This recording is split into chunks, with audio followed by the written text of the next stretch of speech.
Hi, everyone, and welcome to today's episode where we're diving into pelvic health beyond childbirth. I'm Rachel. I'm a women's fitness and pelvic health coach and co-founder of LØUCO, a platform for progress of female health. And we also create doctor-led protein supplements for women that support energy, hormones, and gut health. And today I'm joined by Megan Vickers, a pelvic health physiotherapist of 20 years, Pilates teacher, and co-founder of Foursides. She's dedicated her career to helping women through pregnancy, postpartum, and beyond. So, Megan, that's the quick version, but I'd love you to share a bit more about your journey into pelvic health.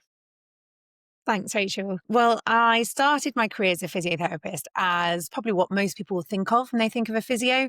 So treating injuries, muscle injuries, ankle sprains. And I then did my Pilates training. And through my Pilates training, I was learning so much about the core, how that is really the powerhouse of our body, is involvement with the pelvic floor, with breath work, and then the load and the kind of strain that takes through pregnancy and birth. So naturally, I kind of got a bit deeper into that and became a women's health physio. And it felt like it just completed that circle in terms of core strength and really understanding kind of the back, the pelvis, and that whole area of recovery and how it's linked together. And then I did find like seeing pregnant and postnatal women there was a bit of repetition there. I was telling women things and I'd often get back, why hasn't anyone told me this before? Oh, my midwife didn't tell me that. Or this is my third baby. I didn't do this or hear that after my first and second. And a friend of ours who's a GP, she said to me, I've been a GP for 40 years and I never knew this information. It's so valuable for women. You should write it down and put it in a book, which is why that's what led me to writing Stronger. So it's a reference for everyone, no matter of the postcode lottery, no matter of financially, the restrictions of seeing physiotherapists can be quite a lot. Actually, it's all the resources there in one place. And I loved writing that book and having it as a reference tool for everything that I do with women, really, to really explain how the body does recover and can recover from most complaints. Yeah, and it's so important because no one talks about this enough. And I think this is what we hear regularly. But the other thing is women a lot of the time think that, or they only hear about the pelvic floor when they're pregnant or when they're going through childbirth, but it's not just about pregnancy and postnatal, is it? So I guess with that said, given that women think the pelvic floor only really matters if you've had a baby, why is it actually important for all women, particularly going into kind of 30s, 40s, beyond and into, perimenopause? Yeah, absolutely. So I guess in terms of stages, when I see women, I tend to see them at 3 different stages. So a large portion of women that I see haven't had babies, but have kind of gone through, I guess, difficult pelvic health in growing up, late teens, early 20s, recurring urinary tract infections, painful periods, painful having sex. And, the pelvic floor is in the background, but unless they wet themselves, they don't really think of it as a feature necessarily in their pelvic health, but it's massively involved, the muscle tone, the muscle capacity in terms of pain-free intercourse, in terms of offloading the painful menstrual cramping, those sorts of things, just working on that muscle synergy with what's going on in the rest of the reproductive system is a really good foundation before we even think about having babies. And then the other time I tend to see women is menopausal, but really post-menopausal. I see a lot of women say post-hysterectomies, like later on. I absolutely love it when I see them before the hysterectomy, because I'm like, let's understand your anatomy now before it's completely different again. Yeah. And it's such an important time to kind of recheck in. Your body isn't the same as what it was postpartum or before children. So it's another phase where you've got to really relearn how it works and what it needs and what it takes to keep it healthy. And I think that's what a lot of women forget, right? And men, that the pelvic floor is a muscle. It's like any other muscle and it still needs to be kind of cared for, looked after. It needs to be trained. And there are, like you say, particular life stages that will impact it more than others. So with that in mind, how can women spot symptoms early or issues early? What kind of things should they be looking out for? Yeah, I mean, the big one and the obvious one is leaking of urine or any incontinence from the back passage. And, that's women's often their biggest fear. Yeah. there are warning signs before then as well. So urinary Yeah. frequency, going to the bathroom more often than the person sitting at the desk next to you or anyone else in your household, that can train the bladder to hold smaller volumes. And that's the first sign of kind of the pelvic floor capacity perhaps not being up to where it should be. Getting up in the night to pee more often, well, at all really. Once absolute maximum, but we're aiming for none pain. So obviously vulval pain, internal vaginal pain, but also any unexplained kind of hip or pelvic pain. It's all connected in that area. And often I'll say, if it doesn't follow a pattern or if it's really vague or inconsistent, then it could be coming from the pelvic floor. If you think of it as a floor, it branches from hip to hip, front to back. It's connected with the lower tummy, the lower back, the gluteal muscles. So pain in any of those areas can be coming from the pelvic floor muscles. And then dysfunction wise, if it is painful having sex, that's not something that you should put up with. It is something that we can treat. Bladder problems or bladder pain, urinary tract infections that are reoccurring, tension in the pelvic floor can be a real flare to that. So that's something that we can do to support the treatment from those conditions as well. So it isn't just incontinence. Yeah. And I think the thing with incontinence as well is there's been loads of studies on this. And one stat I read was particularly we're looking at the later stages of life, or, not the later stages of life, 40 plus is not later. I'm 41. But on average, women that were aged around 44, 1 and 2 had signs of incontinence. And I think that because it's so common, it's being seen as normal, which, it's common, but women don't have to live like that. And I think particularly postpartum and once you've had kids and going forward, a lot of women accept it as normal and something they have to live with. Coming from that angle, what do you say to your clients when dealing with that?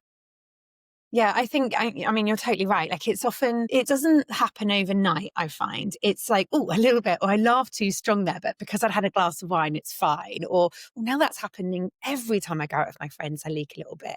Or now it's actually happening when I'm just out shopping and I haven't got to the bathroom in time. And there will be for every woman something that tips me over the edge and they say, that's not okay anymore. But it's funny how it has like literally, pardon the pun, a trickling effect. So it builds up slowly, and then there's a cut-off point when women say, okay, that is not enough. But I guess the big thing for me is that is a symptom of a bigger problem. So leaking urine is a symptom of something else. And so I always say, don't ignore it, even if it is a little bit. It can be, a bigger dysfunction. If there has been childbirth, then 50% of women will have a prolapse in their lifetime. And you want to catch that early. And that's where the pelvic floor is not supporting the organs in a position where it was beforehand. And they start to sit a little bit lower. And so incontinence is often not just incontinence, but it can be something larger going on. And the sooner that we address that, then the better. Yeah, and I totally agree. And I think there is this difference of, like you say, women, when they're talking about incontinence, that they have, they can make fun of it a little bit, like, oh, I just had a glass of wine, like you said, and it's easier to talk about. Relapse has a whole other emotional barrier inside of it that can really, really affect women mentally as well. And I guess, how do we make, with things like that and fecal incontinence, how do we help women to talk more freely about these issues and open up more? I mean, that is a massive challenge. And I think if you stick those sorts of things into Google, then you get you're going to end up here and, it can really spiral. But like most things, it is a scale and it is a spectrum, which again is why it's important to get to it early. And Yeah. when the key thing for me as a physiotherapist is when someone tells me their problem, I'm automatically working out on how to fix it. What's the solution? So all of sharing that information is hugely valuable to me to help them fix it. It's not just talking about it for talking's sake. It's to try and find out, okay, I understand that. Now, how do we get to where you want to be with those symptoms? Yeah, and I completely agree with that. And obviously, from my perspective, training women that have pelvic floor issues, including prolapse, it's really key to understand where do they want to be, what do they need and want to do, and find them that path to progress, because it can be unbelievably overwhelming. And trying to understand where they want to get to and working in those little and meeting them where they're at, and then kind of incrementally working on things that they can improve over time in their daily life, their habits, but then also just from a building strength perspective, just makes it a hell of a lot more manageable rather than just thinking, I'm never going to get there.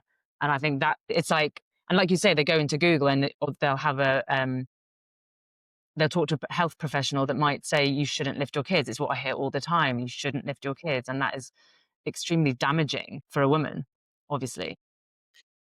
Is so powerful. And so half of my appointments, I'm assessing them, I'm listening to them, but then I'm Mm. feeding it all back. Everything that I find, I explain it back. I tell them what that means. I tell them what we're going to do to fix it, if it's fixable, or if there is something else that we need to do.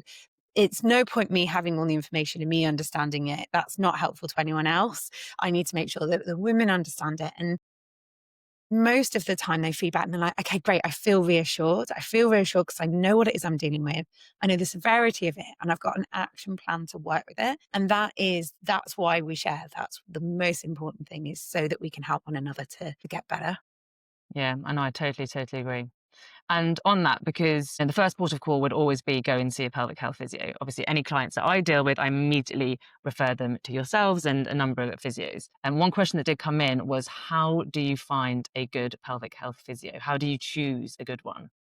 Yeah, I mean, this is tricky, isn't it? And really, in terms of training, it is quite similar. However, I would stress, and I'm not just saying this because of my background, but I massively value my musculoskeletal start in life. So that is, like I was saying before, having the understanding of how the ligaments, the joints, the muscles are all working and supporting the pelvic floor.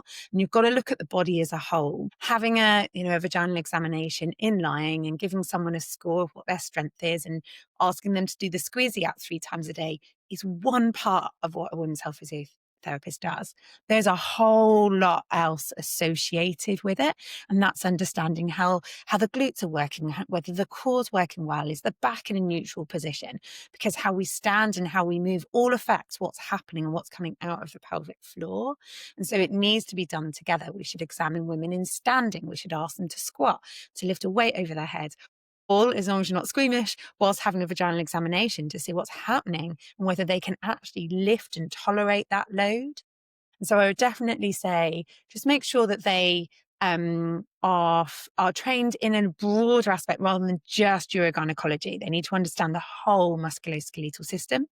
And if they're teaching something like strength and conditioning or Pilates, then they really truly understand the whole rehab element and can get you from just doing your squeezy out 3 times a day to also incorporating your pelvic floor exercises into the exercise that you love and enjoy as well. I think that's really important. Yes, and I totally agree. As you know, and you've explained, it's about full body and how all like the systems interact together and how the body is completely connected through the kinetic chain.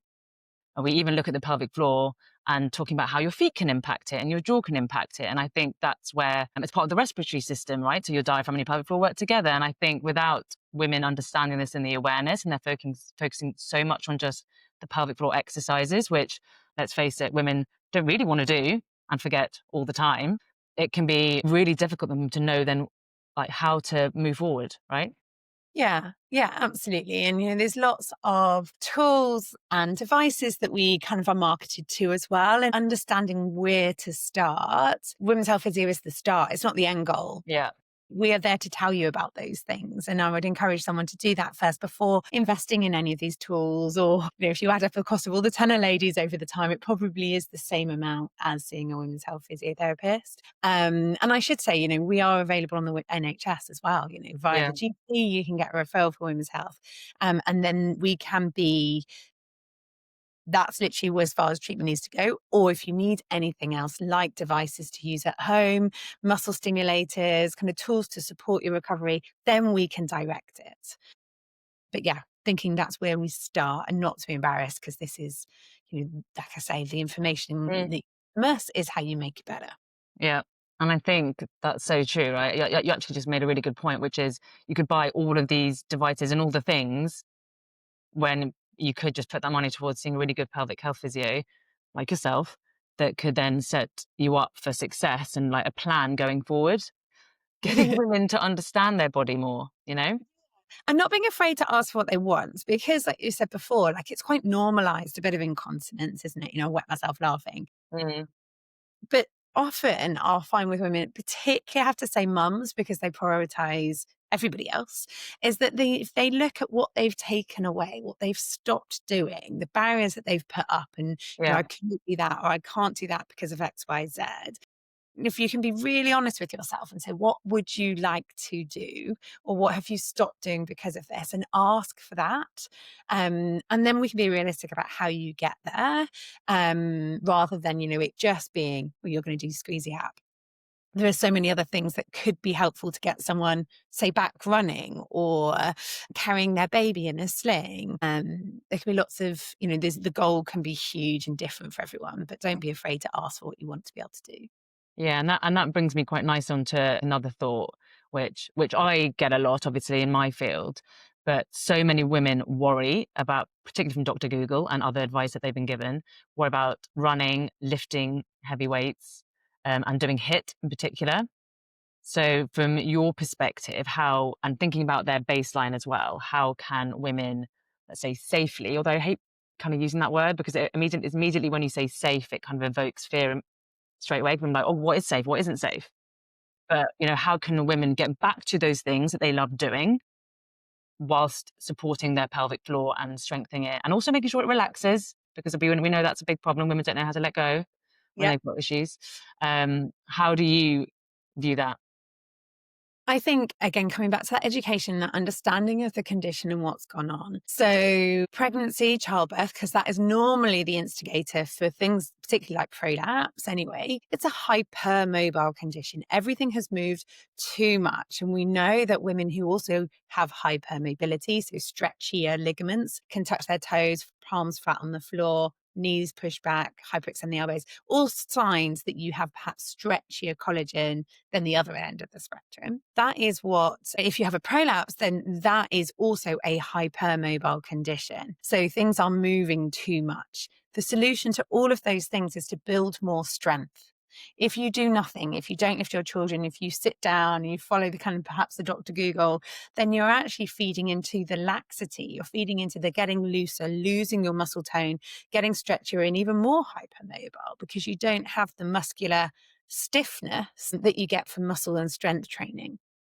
So there is a spectrum of strengthening, and you do need to start slowly. But as long as you're progressive, and I guess cautious is maybe the word that we were looking for, as well as safe perhaps, but Yeah.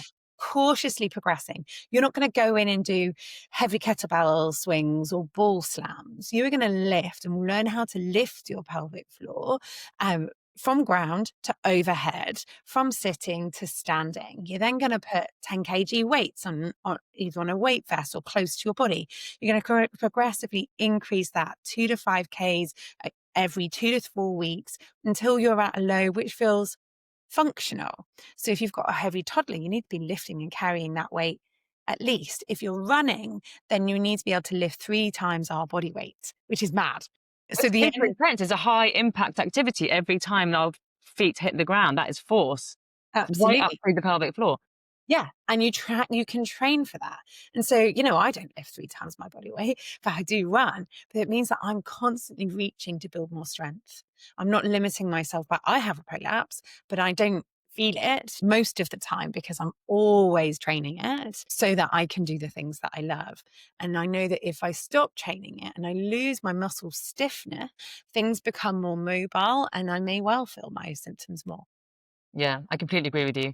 And, you know, that approach obviously works much better if women kind of feel empowered. If they feel fearful, then the other thing to think about is how they're executing the exercise. Because, you Mm. know, whilst exercise selection matters in terms of how you're progressing at a certain point, there might be certain times obviously you can't do something than others. However, how they are doing it means so much more than necessarily what I would say at certain stages.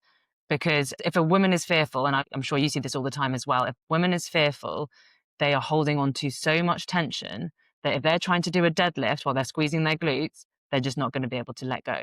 Yeah. Your glutes can't let go, then your form goes and you feel more symptomatic, not because of the weight that you're holding necessarily, because we could put a lesser weight on there and you still feel symptomatic, but it's because you just can't let go, because that mind body connection is just so, you're like so hypersensitive to what's going on essentially down there. Yeah. And I think in that scenario, I can literally envisage the woman, and they are taking a deep breath in and then they hold it in. So they've got this kind of full their full lungs, full abdominal capacity. They've got all this pressure inside their body, and that pressure is going to go somewhere, and it's probably going to go down, especially if they're then adding load to that. So the breath and that kind of letting go, that exhalation, the using the kind of muscles proportionally with the task is a big thing that I talk about as well. Are you bracing to lift up that 5 Mm. kg weight? So therefore, lifting up your buggy with the toddler in it, you're not going to be able to if you're using everything just to lift up that 5 kg weight. That's not your max capacity. Let's make that really light and easy. Let's take the fear away. Let's work that over and over again with your breath, with your pelvic floor lift until that feels dead easy. And then we'll work that up to find your top capacity and to push your top capacity. Yeah, I agree. And something else I like to do, where when women get really, you can see as well, where during a movement, women get really hypersensitive to kind of, it's kind of like that lowering phase of a deadlift where there's much more openness, or the bottom end of a squat. And if they're starting to then kind of clench or tense, then, you can take a step back and just go, right, we'll just do an isometric. We'll just do a hold and you breathe in that area to what feels comfortable, because the questions I get all the time are, how should I breathe?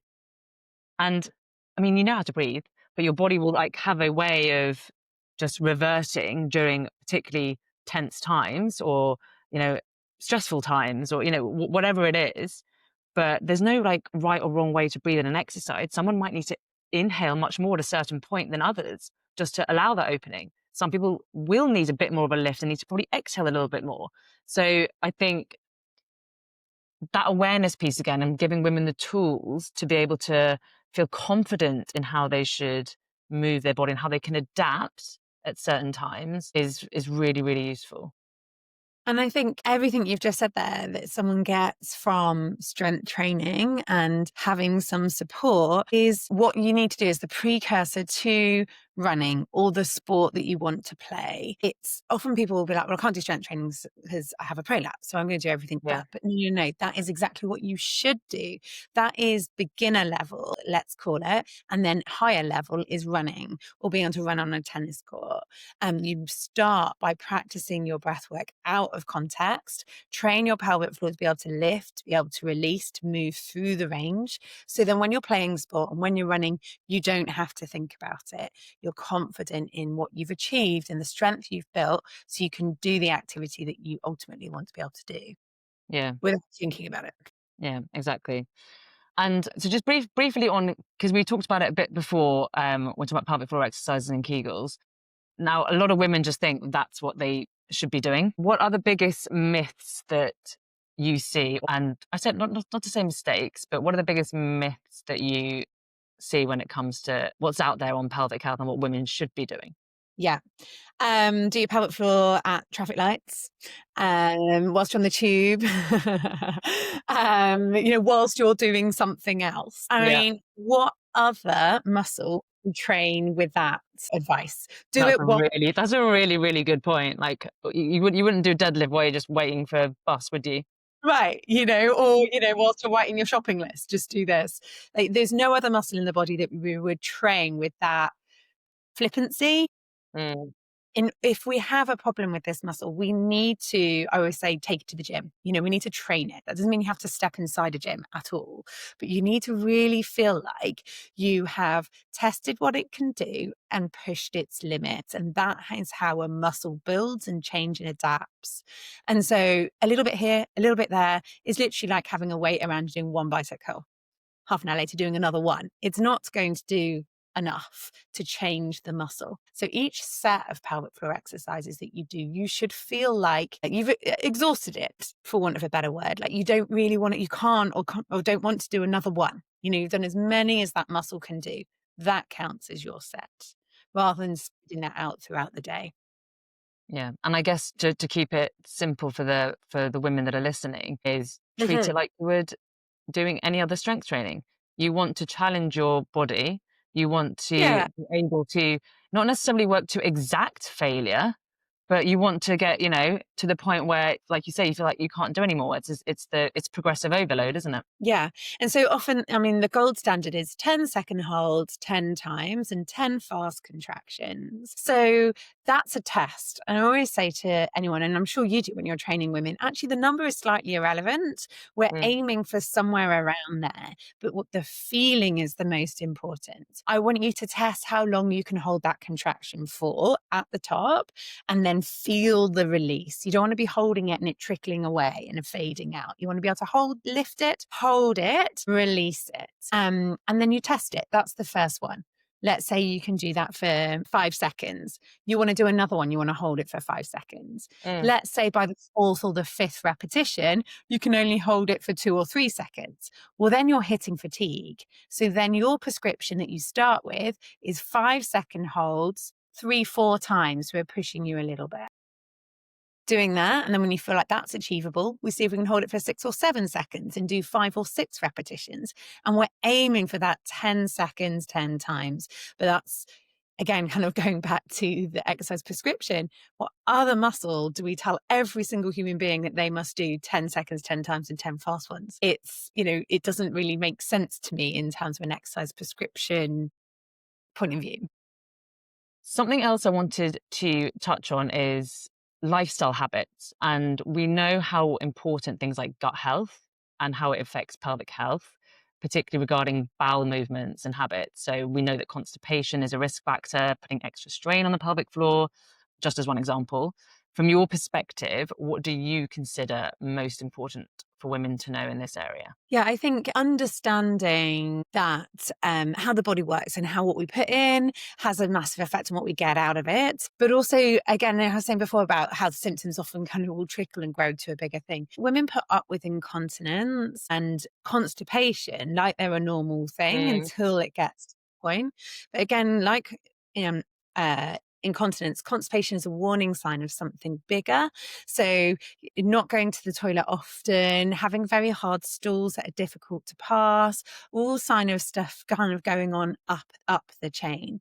I mean, you want to think about filling the system and emptying the system as efficiently as possible, feeding your body what it needs to heal, to get good muscle contractions, to repair, and then getting rid of the waste products. Having waste products kind of sitting in our body is not great. We get this stagnation for the pelvic floor, particularly you're carrying around this heavy load. There can be quite a lot of trauma then when it does come to pass. So making sure that, often women think that means cutting things out, but for me, I'm often talking about actually, no, it's about more of what you're putting in, making sure we're getting the good stuff in there to help that gut motility and to heal, to repair. Yeah. And so particularly thinking about fiber intake and how women, like their diet and what their habits are just through nutrition is hugely important then as well.